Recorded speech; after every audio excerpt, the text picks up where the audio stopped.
Hi viewers, welcome to YV talks. నేను మీ విశ్వ. ఏంట్రో గ్యాప్ ఇచ్చావు? ఏవలా వచ్చింది. గ్యాప్ ఇచ్చిన మంచి మూవీతో మళ్ళీ స్టార్ట్ చేస్తున్నా. కల్కి 2898 ఏడి మూవీ ఎలా ఉందో చెప్పే ముందు మీరు మా ఛానల్కి సబ్స్క్రైబ్ చేసుకొని మా వీడియోస్ నచ్చితే లైక్ చేసి ఫ్రెండ్స్ అండ్ ఫ్యామిలీతో షేర్ చేయండి.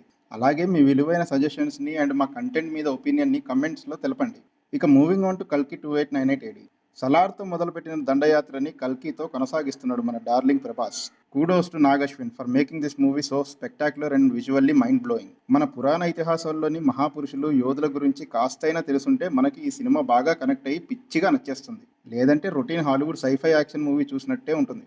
కథ విషయానికి వస్తే కలియుగాంత సమయంలో నారాయణుడు కల్కి అవతారం ఎత్తి ధర్మస్థాపన చేయడానికి రావడం అనివార్యం. ఆయన రాక కోసం వేచి చూసే ఒక వర్గం, ఆయన రాకని అడ్డుకొని ఆయన శక్తిని పొందడానికి చూసే ఇంకో వర్గం మధ్య జరిగే పోరాటమే ఈ సినిమా. ఒకప్పుడు మన ఇతిహాసాలకి కల్పనని జోడించి పౌరాణిక సినిమాలు తీసింది మన తెలుగు వాళ్ళే. ఈరోజు ఆ ఇతిహాసాల్లో భవిష్యత్తులో జరిగే ఒక ఘట్టనని సినిమాగా తీసింది కూడా మన తెలుగువాడే. Hats off to Nag Ashwin.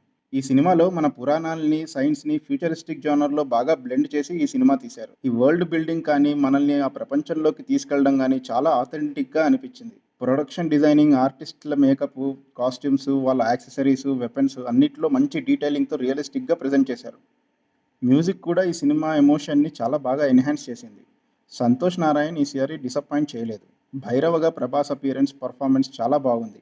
నిజానికి ఒకప్పటి ప్రభాస్ని మళ్ళీ చూపించారు. అశ్వత్థాముడిగా అమితాబ్ గారు సరిగ్గా సరిపోయారు. యుగాంతరాలుగా వెయిట్ చేస్తున్న చిరంజీవుడిలా జీవించేశారు. కల్కి భగవానుని గర్భంలో మోస్తూ తన చుట్టూ జరిగే వాటికి స్పందించే క్యారెక్టర్లో దీపిక, ఆ కల్కిని రాకుండా అడ్డుకునే సుప్రీం యాస్కిన్గా కమల్ హాసన్ ఎవరూ తగ్గలేదు. వీళ్ళకి సపోర్టింగ్ రోల్స్లో శోభన, రాజేంద్ర ప్రసాద్, బ్రహ్మానందం, శాశ్వత చటర్జీ, పశుపతి వీళ్ళందరూ కూడా వాళ్ళ పాత్రల్లో జీవించేశారు. ఇక క్యామియో అపిరెన్స్లలో మీరు ఊహించని వాళ్ళందరూ ఉన్నారు. వాళ్ళెవరూ రివీల్ చేయని ఇప్పుడు, ఎందుకంటే సినిమాలో చూస్తే మీకు కూడా అదే కిక్ వస్తుంది. ఇక సినిమాలో క్యామియోకి ఎక్కువ, హీరోయిన్కి తక్కువగా దిశా పటాని కూడా ఉంది. మేబీ నెక్స్ట్ సీక్వెల్స్లో ఇంకొంచెం ప్రామినెంట్ రోల్ ఉందేమో చూడాలి. ఇక సినిమా బిగినింగ్ నుండి ఒక్కో క్యారెక్టర్ ఇంట్రో ఇస్తూ, ఆ వరల్డ్కి పరిచయం చేస్తూ, ఇంటర్వెల్లో ఇచ్చిన బ్లాక్కి ముందు వచ్చే సీక్వెన్స్ అంతా హైలైట్. అలాగే క్లైమాక్స్లో ఒక్కో క్యారెక్టర్ యొక్క హిస్టారికల్ సిగ్నిఫికెన్స్ని రివీల్ చేస్తూ నెక్స్ట్ సీక్వెల్కి ఇచ్చిన క్లిఫ్ హ్యాంగర్తో సినిమా ఎండ్ అవుతుంది. సెకండ్ పార్ట్ కోసం ఇంకా ఈగర్గా వెయిట్ చేసేలా చేశారు. ఈ సినిమాని థియేటర్లోనే చూసి ఎంజాయ్ చేయండి. ఎందుకంటే మనకి చిన్నప్పుడు పురాణాలని కథలుగా చెప్పిన నానమ్మలు, తాతయ్యలు కరువయ్యారు ఈ జనరేషన్ వారికి. ఇలాంటి మూవీస్ని ఎంకరేజ్ చేస్తేనే మనకు ఫ్యూచర్ జనరేషన్స్కి కాస్తైనా మన పురాణాల గురించి తెలిసేలా మరిన్ని సినిమాలు వస్తాయి. ఇక ఈ మూవీకి నా రేటింగ్ 4.5/5. ఇదండి కల్కి 2898 ఏడికి నా హానెస్ట్ ఒపీనియన్. మళ్ళీ నెక్స్ట్ వీడియోలో కలుద్దాం. సైనింగ్ ఆఫ్, మీ విశ్వ.